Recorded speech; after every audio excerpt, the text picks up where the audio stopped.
Oh, hey, Peter. Be with you in a sec. I'm burning the place down. Welcome to Watch Mojo, and today we're counting down our picks for the top 20 worst things Brian Griffin has ever done. You know, I wrote a book. What's that?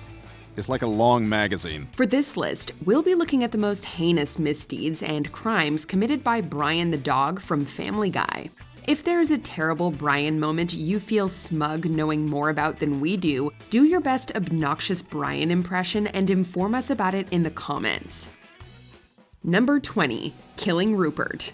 When Stewie pays more attention to his teddy bear Rupert than to Brian, it drives the dog crazy. So much so that he chews Rupert to shreds in a drunken fit, causing a major rift between the iconic twosome. How about you kill something I love? How about I do that? Whoa, okay. Later, Brian admits that he did it on purpose, out of jealousy. Hardly a valid excuse for murdering his most prized companion and sole confidant. And I was sick of always playing second fiddle to that bear. He's not even real. To Brian's credit, he does earn Stewie's trust back by helping him send off the departed bear, and secretly gives his friend a new Rupert. But it barely makes up for the dog's petty behavior over a stuffed toy. Number 19, helping Lois with a medical issue. Brian's feelings for Lois are a secret to no one, except her sometimes. But he usually isn't as perverted about it as some of her other admirers. Quagmire. Even so, Brian isn't above being a scumbag on occasion. When Lois complains about Stewie biting her during feeding, Brian offers to take a look, on the basis that he's seen lots of medical shows. Maybe I should, look at it. Although he does suggest that Lois begin weaning her infant, he only does so after oogling her for longer than the situation calls for. I'm sorry, what? Brian's follow-up request takes things over the line even further. Any other problems you have, too, like, for example, around your underpants that you want me to take a look at? I could take a look at that, too. Number 18, tricking Quagmire. Oh, come on, Brian, don't do that. Don't cry, be a man. Even though Quagmire hates Brian's guts, he takes it upon himself to pay for the dog's teeth replacement surgery. With a new dazzling smile, Brian lands a successful job as a real estate agent and decides to thank Quagmire by tricking him into buying horrible rundown property, then avoiding him so he can't get out of his contract. This is a dump! Well, maybe it's still got a nice ocean view. The harbor is poisoned. It really says something when you're more underhanded and malicious than a maniac like Quagmire, especially one that willingly helped you out when no one else bothered. Screwing over the people who helped you? I don't know how you sleep at night. It makes Quagmire's hatred more sympathetic, and Brian's comeuppance at the end well-deserved. Number 17, stealing Quagmire's ex. Speaking of Brian and Quagmire's feud, it arguably reaches its most petty peak, at least on Brian's side, after he attends Quagmire's class on picking up women. I'm in your class. What? No way, I don't want you in here. Too bad. Here's my class receipt. Now teach me how to find love. After Quagmire's method proves ineffective on landing a woman Brian's interested in, Brian decides to use it on one of Quagmire's own exes, and arguably his true love, real-life model Cheryl Tiegs. Hey, Cheryl, get your fat ass over here before I dump you. He's so bossy, I love it. Brian being willing to use and mistreat a woman simply out of revenge is not a good look. Though, to be fair, Quagmire sinks to a similar level by dating Brian's airheaded ex, Jillian. He showed up at my door and said he was a federal boob inspector, and I was gonna tell him to go away, but he had a warrant. It was a Snickers wrapper, Brian. Still, Brian didn't have to go there first. We hope Quagmire hitting him with a car is enough to hammer home the lesson. Number 16, his affair with Tori. The only thing sadder than Brian's writing career is his love life. When he manages to sleep with a pretty dame named Tori, she turns out to be married to a Navy SEAL named Vic. You got a dog? Yeah. I rescued him from the pound. Brian pretends to be their new pet dog so that he and Tori can continue their affair, and it seems like the perfect scam, until Vic catches wind that Tori's cheating and chains Brian outside as a guard dog on the lookout. Shh, be cool. This is the guy whose wife I'm banging. Oh, what a romantic way to put it. Thankfully, he never finds out that Brian is the scumbag, and once again, Stewie comes in to save his canine companion, even though he really doesn't deserve it for going along with this sexcapade. Number 15, framing his coworker. Brian's terrible behavior with women isn't exclusive to the women he dates or his family members. When he gets a job at a hotline, he tries flirting with an attractive coworker, Martha. After striking out initially, he Facebook stalks her, hoping to get more info on her. Well, nothing says I can't date her up here. Let's see what kind of Facebook account we got for this. Well, that's his intent, but a photo compels him to do something you really shouldn't at work. To make matters worse, Martha catches him in the act. Afraid of losing his job, Brian decides to frame her for drug use. Do what I do when people don't pay their rent. Plant drugs and call the cops. And right when she inexplicably decides to give him another chance, Martha is arrested. You did this, didn't you? I knew you were a little twerp as soon as I met you. He did this! He planted that! It's hard to feel sorry for Brian when she pushes him down the stairs. Number 14, enabling Meg's self-destructive decision. During a hurricane, the TV goes out, leaving the Griffin family looking for things to do. After they insult Meg, she finally snaps and tells them all off for mistreating her. I am sick of all you guys ganging up on me. You guys all think you're so much better than me.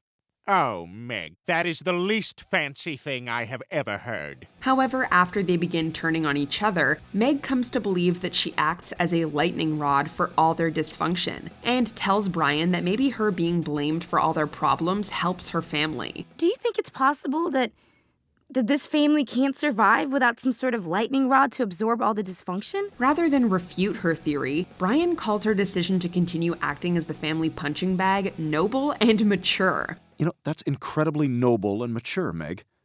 You know, I think you might be the strongest person in this house. In all fairness to Brian, though, he's just coming off a crazy trip and cutting off his own ear, so maybe he's not in his right mind.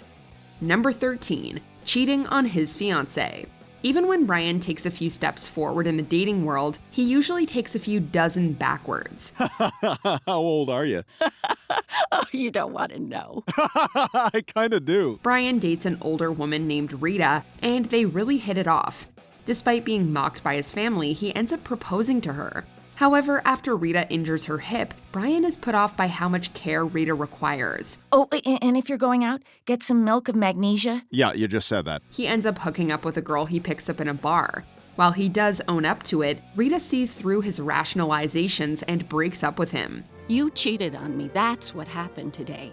You can rationalize it any way you want, but to me, all that shows is that you're an immature guy who doesn't realize what a catch I am. Brian may play at being mature, but at the end of the day, he's both literally and figuratively a dog. Number 12, racism. Brian presents himself as one of the most progressive animals in Quahog, but he has some rather backwards racial opinions that slip out on occasion. Easily his most blatant is a joke he makes in a tweet that sees him become the town pariah and have to move out. That happens in multiple episodes, by the way. Hello, Twitter. And I have to move out again. Then there's his barking at the family's music manager, or when his racist views on black men crop up in a conversation with Stewie, both of which he blames on his father's influence. You, gotta work on that, man. Bad dog. Brian also reacts negatively when Stewie jokes that he might be part black. Some people have preconceptions that they need to work on, but Brian seems like he needs more work than most. You son of a bitch! Number 11, being a bad father. In the appropriately titled episode, Brian's a Bad Father, Brian does very little to be part of his estranged son Dylan's life, until he learns that Dylan has a successful career on the Disney Channel. You want a job on my show? Hey, don't put the universe's words in my mouth, okay? I don't know, Dad. I've barely seen you in the past few years. Unsurprisingly, Brian exploits Dylan's connections to land himself a job on the show, makes all kinds of arrogant changes, and steals all the craft services food. I thought they were anybody's Diet Coke. They're for work. I work at home. Clearly, the episode's title was being too generous, as Brian is barely a father at all, distancing himself from his own child until it seems like he can use him to further his writing career, which, let's be real, is going nowhere fast. You're a terrible father. I never want to see you again! Number 10, hitting on Meg's friend. Hey there, babe. Hey, Brian. You ready? Got the smash mouth queued up in the pre. We've established how scummy Brian can be towards women, but most of the time he confines his behavior towards adult women. In one episode, Brian finds himself obsessed with Meg's friend Patty after seeing her changing. He hits on her constantly, going out of his way to bump into Meg's friends, and even taking Patty out on a date. Yeah. Hey, I wonder if any of those stars are wishing on us, huh? You're so deep. Thankfully, Brian doesn't get his wish, thanks to Meg's intervention and a wish upon a star. Granted, Patty is 18 and technically an adult, but she's still in high school. She may be older than Brian, since he's a dog, but society considers him more of an adult than her, so it's still creepy. Meg, I'm $18 into this evening, so can you maybe just get out of here? Number 9. His literal blind date. In yet another ongoing chapter of Brian's failed love life, he hits it off with a blind woman named Kate. Unfortunately, and hilariously, she hates dogs, so Brian bends over backwards to hide what he really is. I'm just not really a dog person, I guess. Oh, yeah, me neither. Dog people can get pretty annoying. While also impressing her with fake feats during their dates. The ruse almost works, until he meets her parents, who have perfect vision, and is found out as both a dog and a liar. But I can't get over the fact that you lied to me. You screwed up, Brian. This could have been a good learning experience about honesty, if Brian didn't decide in the end to trick her with a fake voice, once again exploiting her blindness and learning absolutely nothing.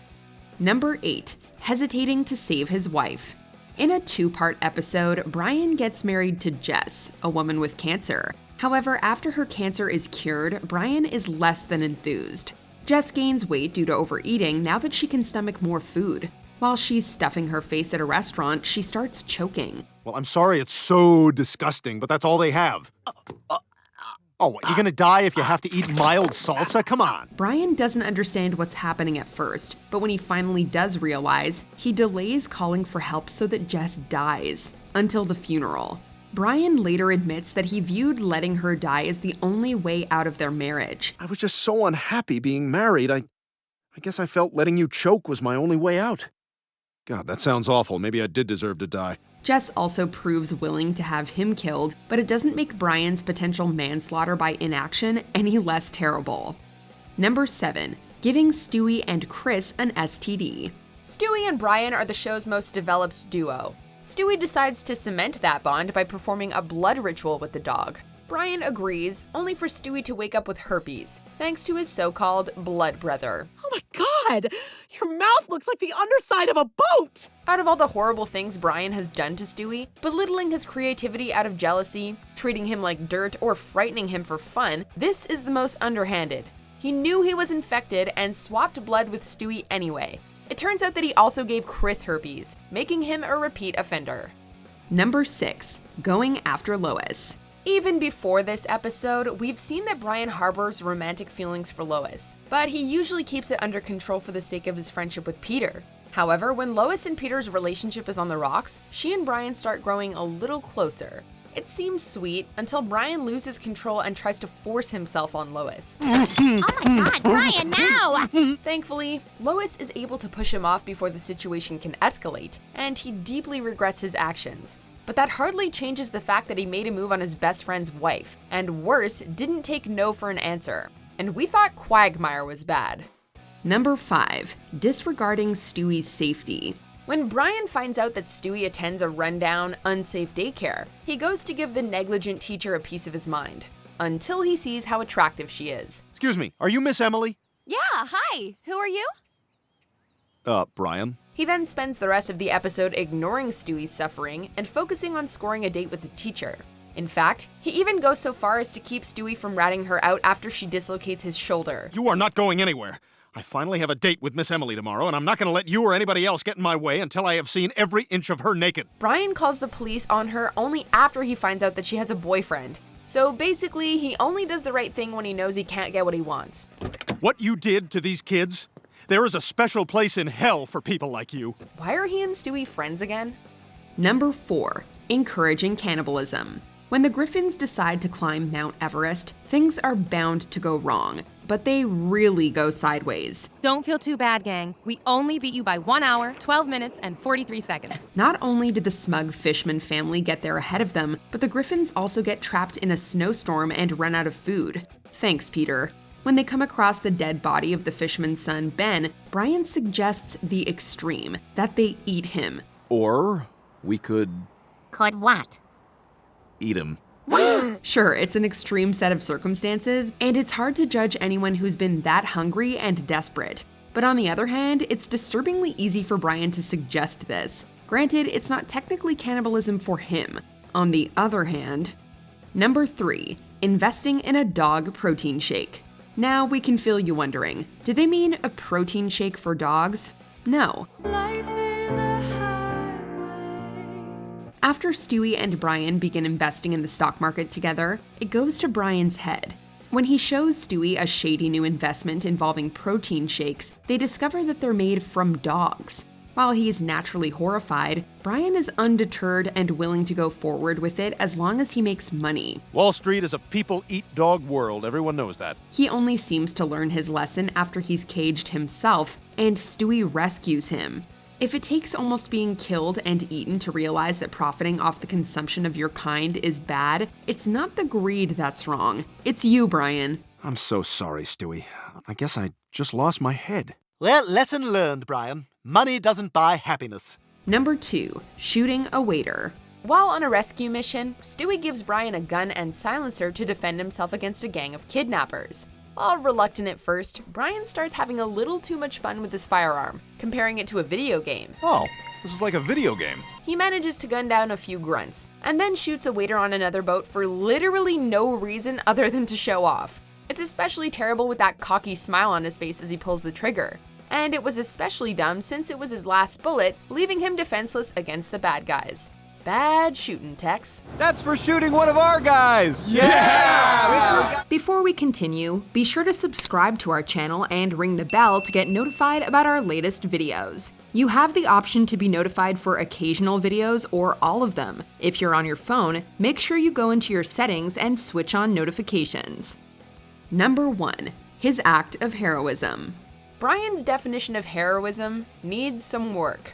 As he explains how he got a hernia while performing an act of incredible heroism, we see him trying to rescue a pretty woman from drowning in her car. However, the minute the woman mentions she has a baby with her, Brian accidentally lets her car roll into the ocean, leaving them to drown to death. While Brian was once considered the book-smart voice of reason, he often seems to have devolved into a pretentious and selfish character with only his own interest at heart, even when there are lives at stake. If that's not despicable, then we're not sure what is.